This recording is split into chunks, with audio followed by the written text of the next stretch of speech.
Beyond the newsroom, where untold story is revealed.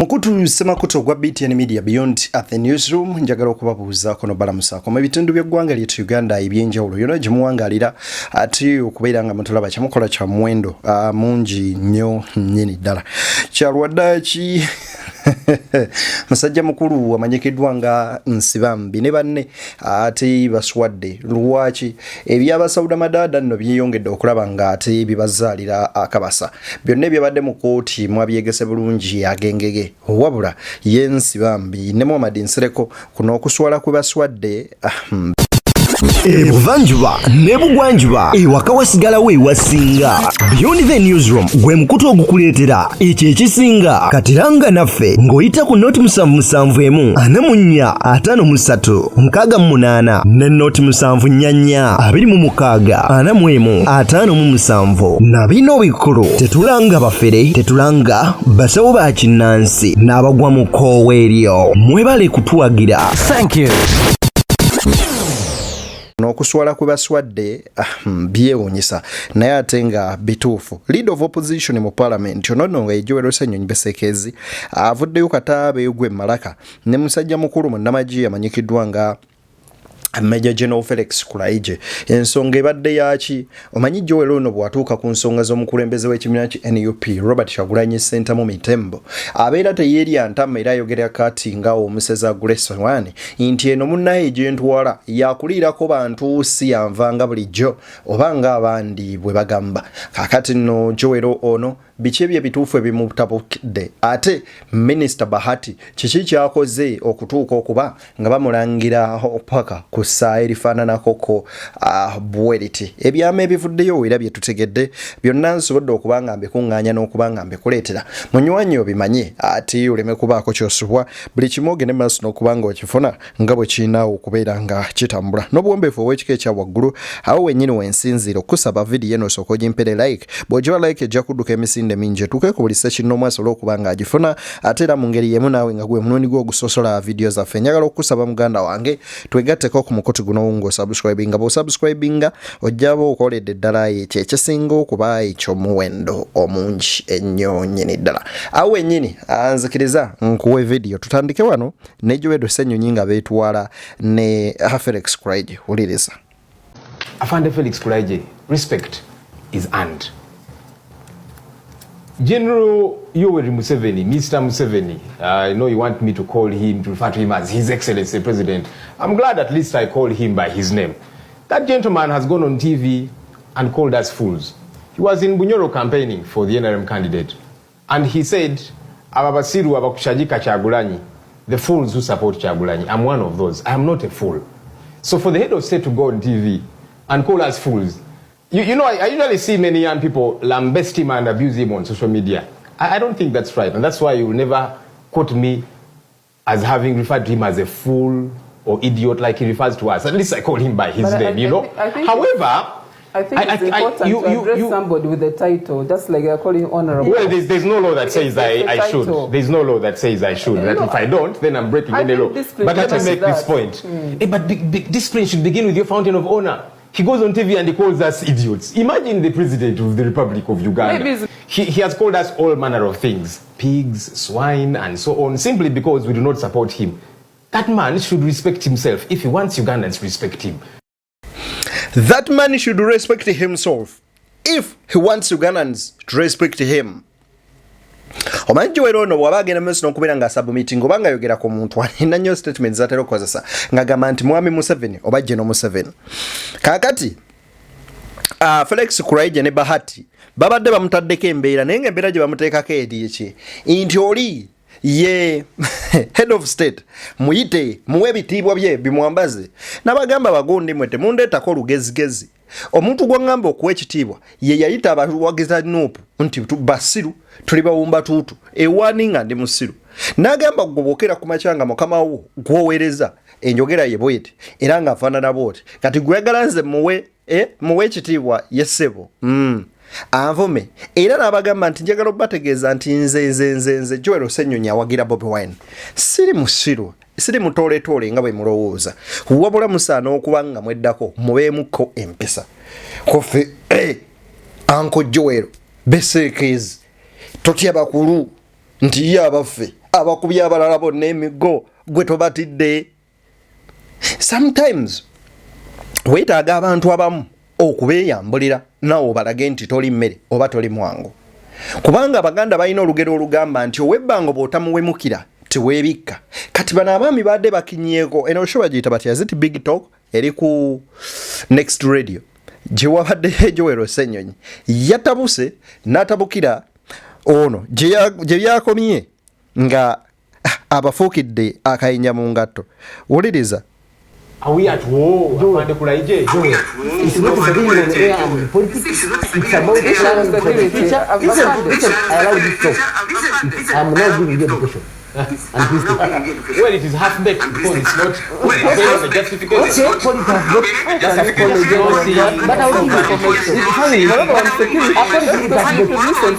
And I will from what I see, it is half-baked because it's not giving the issues of security. Wakati mumugamba nti Ssenyonyi njagala kusomesa okuyigiriza yabagamba teri gwoyigiriza bikyebyo byojjula bitayidde mbunawe osomese okakase nze Ssenyonyi besekezi nze gwosomesa nze gwogamba ebyo.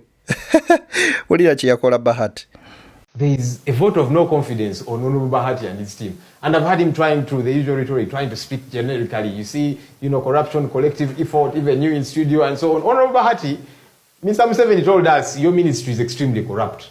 You're one of the leaders. You're like the deputy leader politically, of that ministry. You guys are corrupt and you're here telling us, you see, collectively, even you canary in studio and so on. Can we deal with the real issues? Stop being escapist here. You guys in your ministry are thieves, even according to your appointing authority. When we talk about these things, they say we're just politicking. But their very boss is saying they are thieves. And they're doing nothing about it. I do not know why. And now I don't even know if Honorable Bahati is not one of the thieves. I don't know. Hopefully there can be an investigation carried out because is it that it's only the juniors that are stealing? Because the ministry has leadership right from top to all the others. So if Mr. Museveni says there's corruption in the Ministry of Finance, the first people I go for are the ministers. Oyo Europe.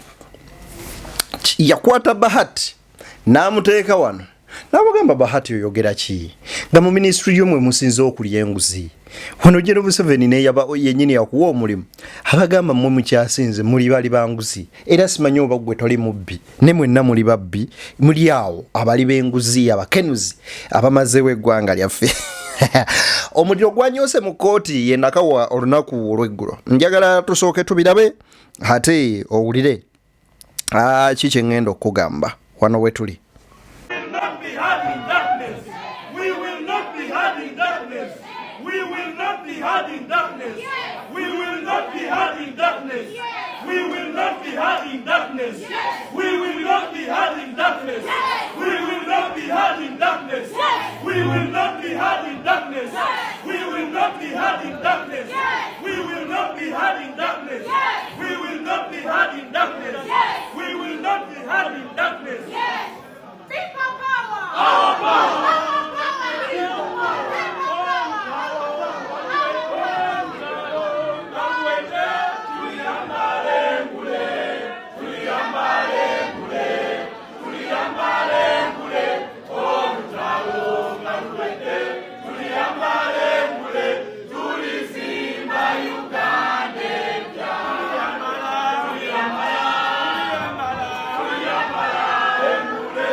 Buli lwe ntunuulira abaana bano nga baleeteddwa mu kkooti amaziga gajja n'empulira nga gatonya mu maaso gange.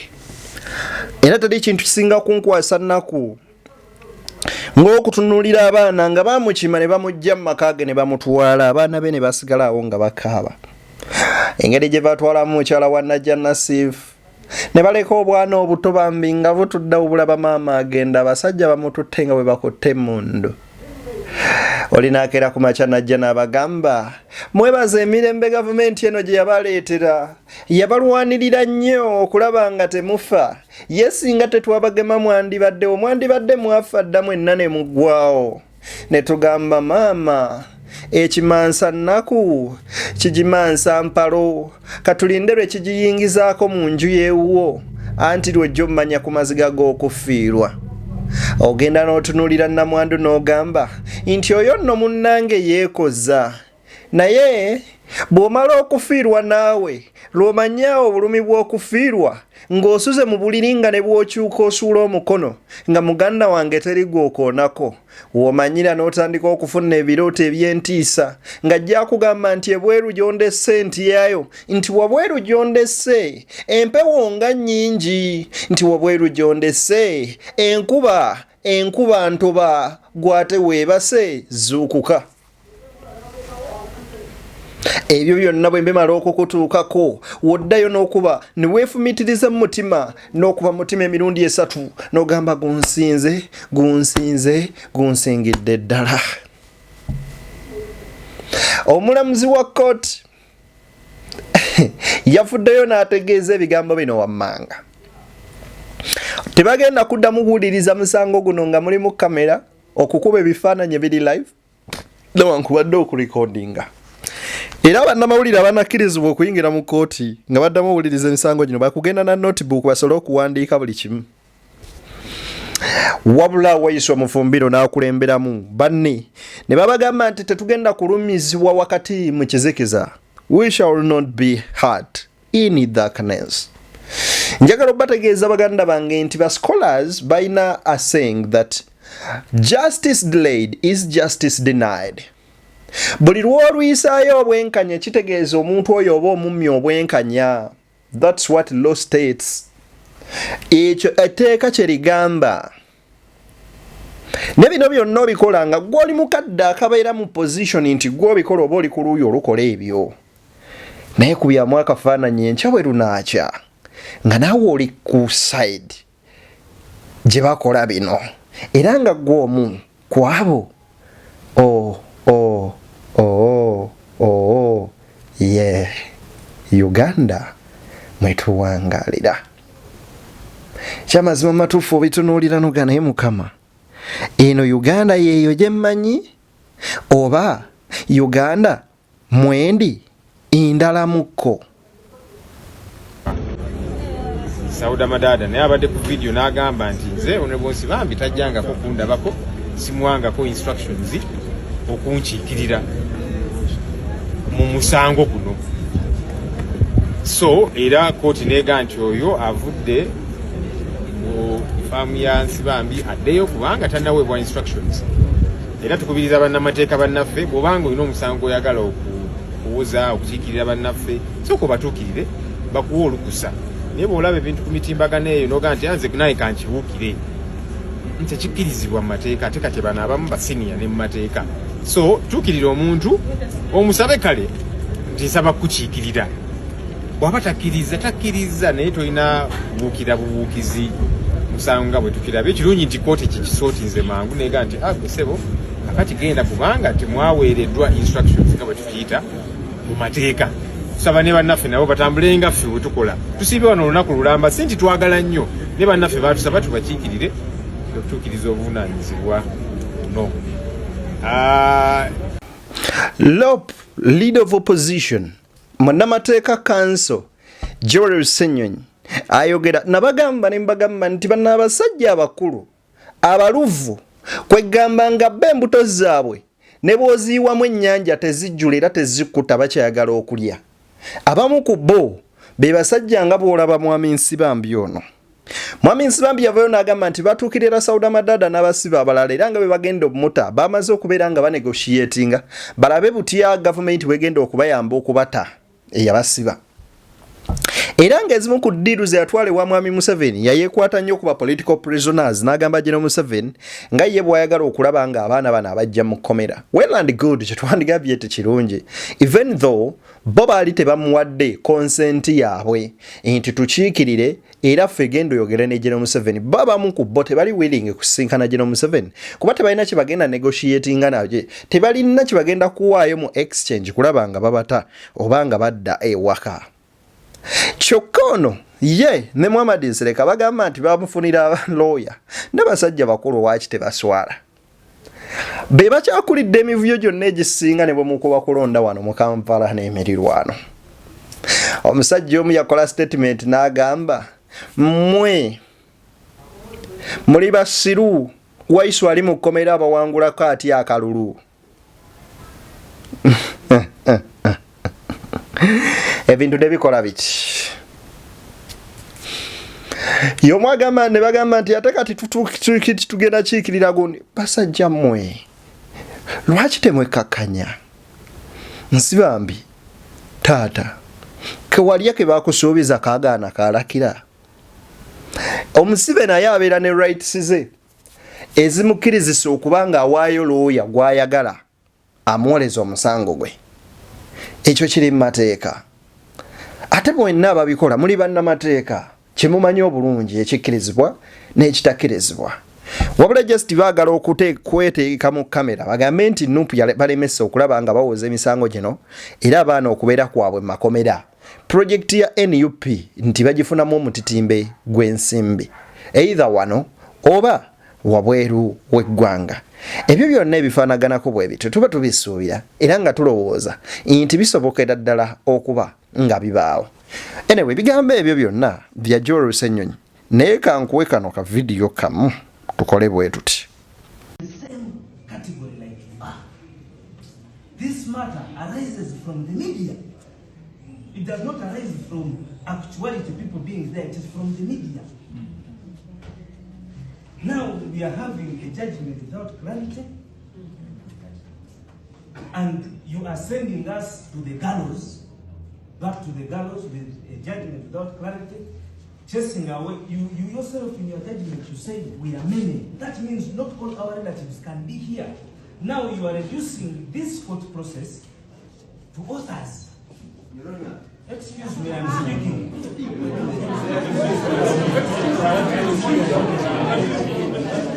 We have been in court for 7 months. We have been here for 7 months. And please, no, this is not about lawyers. This is about us. You don't have the court as no, let me speak. You have been speaking. Let me speak. We are not intimidated. We are not intimidated by imprisonment. We want justice. We are not intimidated by being convicted. We want justice. This is not a marketplace. Please, you are the one in the market. You see, I'm not using. We are not using lawyers. We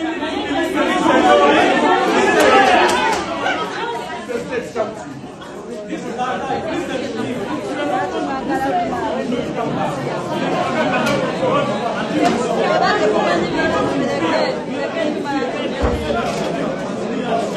This is our council.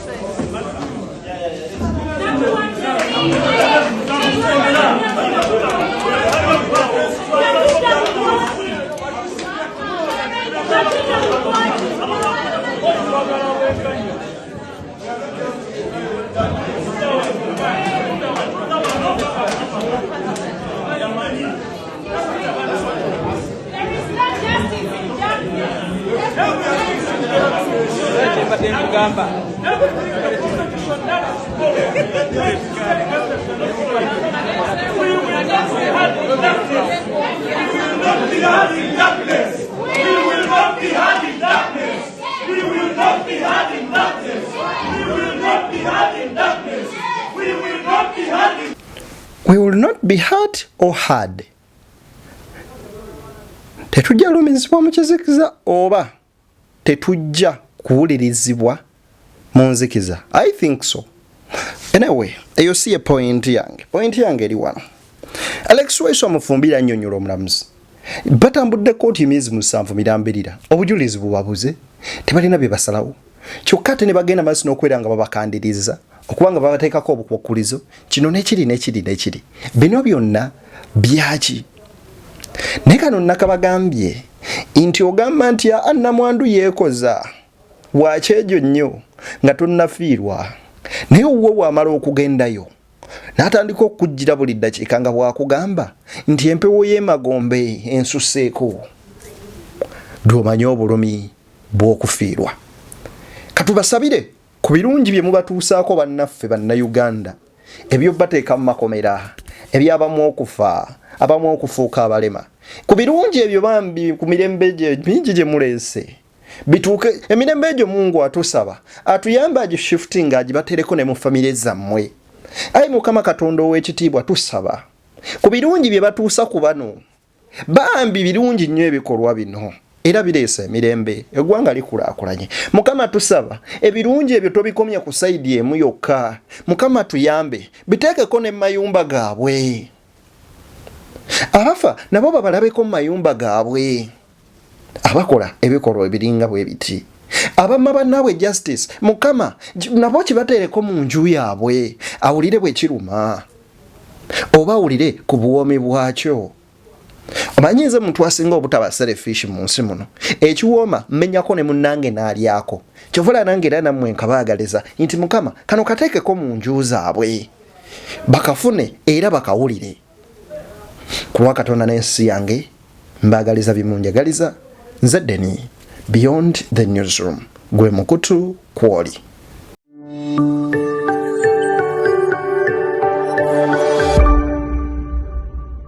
Beyond the Newsroom, where untold story is revealed.